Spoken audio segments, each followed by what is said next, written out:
Imagine turning on your faucet and not knowing the water could kill you. Imagine your kids drinking poison every single day for almost 2 years.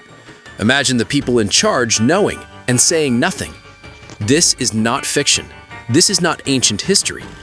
This happened in America, in a city that trusted its government. And that trust nearly destroyed an entire generation. The children showed the first signs. They were slower, sicker, angrier. Doctors were confused, parents were terrified, and officials kept smiling. Nobody would say the truth out loud. The truth was sitting right there in the water pipes. But here is the thing that makes this story even darker. The science was there. It had been there for decades. Someone made a decision that traded money for human lives. And when the cover-up started, it went all the way to the top.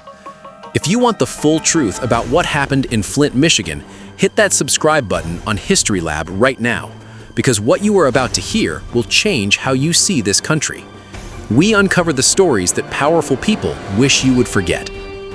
Flint, Michigan was once the heartbeat of American industry. General Motors built cars there, and the city built everything around that. At its peak, Flint had 250,000 people and real money flowing in. But by the 2000s, the factories had gone quiet. The jobs left, the people followed, and the tax base collapsed. By 2011, Flint was so broke the state of Michigan took it over. An emergency manager, not elected by anyone, was now running the city. That single decision set the stage for everything that followed. The city was spending millions a year buying water from Detroit. The emergency manager needed to cut costs, and fast. Someone pointed to the Flint River as a cheaper, temporary source. The plan was to use it for about 2 years while a new pipeline was built. It sounded simple, it sounded temporary, it sounded fine. It was none of those things. And here is where it gets really disturbing. The Flint River had a well-known reputation. It was heavily polluted. Residents had joked for years that you could smell it from blocks away. Local engineers raised red flags before the switch was even made.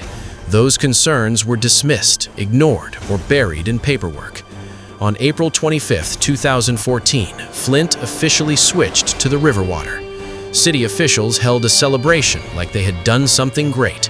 They handed out free glasses of water at the press conference. One official drank a glass on camera and smiled for the news. Within weeks, people started noticing something was wrong. The water smelled like rotten eggs and looked brownish in the glass. Residents called the city. They were told the water was safe. They called again. They were told to stop worrying. A General Motors plant stopped using the water because it was rusting their parts. Think about that. It was too corrosive for machinery, but the city kept telling families it was perfectly fine to drink. Wait, this next part shocked even historians. There was a critical protection the city forgot or chose to skip. It is called corrosion control treatment. Federal law strongly recommends it, and for very good reason. Older city pipes are often made of lead. When corrosive water runs through lead pipes, it strips the lead off. That lead then flows directly into every glass of water in every home. Flint skipped this treatment to save money. That decision turned the entire water system into a lead delivery machine. Dr. Mona Hanna Atisha was a pediatrician at a Flint hospital. She started seeing something in her young patients that scared her. Blood lead levels in children were rising, doubling in some zip codes. She brought her data to the state health department in September 2015. They rejected her findings and called her analysis unfortunate. An EPA scientist named Miguel Del Toro had already written a memo months earlier. His memo warned that Flint had a serious lead contamination problem. His supervisors told him to stop circulating it. The government wasn't missing the truth. It was actively hiding it. But the truth about Flint is far darker than you think. Lead poisoning in children has no safe level, none. Even tiny amounts of lead cause irreversible brain damage. It lowers IQ. It causes aggression. It destroys the ability to focus. Roughly 9,000 children in Flint drank that water for 18 months. Those children will carry the effects for the rest of their lives. There is no pill, no treatment, no way to undo what happened to them. The city did not just poison the water, it poisoned a generation. Virginia Tech researcher Mark Edwards heard about the crisis and showed up. He ran tests using water samples collected by Flint residents themselves. His findings were devastating. Lead levels in some homes were off the charts. One sample registered levels the EPA classifies as toxic waste. Edwards went public with the data in September 2015. Within weeks, the governor of Michigan finally admitted there was a problem. The federal government declared Flint a state of emergency in January 2016. Bottled water trucks showed up 2 years too late. And here is where it gets really disturbing again. Flint residents were still being billed for water during the entire crisis. Some had their water shut off for not paying bills for water they could not use. The very water that was destroying their children's health had to be paid for. Lawyers, investigators, and reporters began digging into the emails. Those emails showed officials knew far earlier than they admitted. One email showed a deliberate effort to discredit the scientists raising alarms. This was not just negligence, it had the shape of a cover-up. 13 officials were criminally charged over the Flint water crisis. Former Governor Rick Snyder was among those charged in 2021. Most charges were later dropped or reduced in complicated legal battles. No one spent significant time in prison for poisoning thousands of children. Michigan eventually agreed to pay $802 million in a settlement. Most of that money went to the children who were harmed.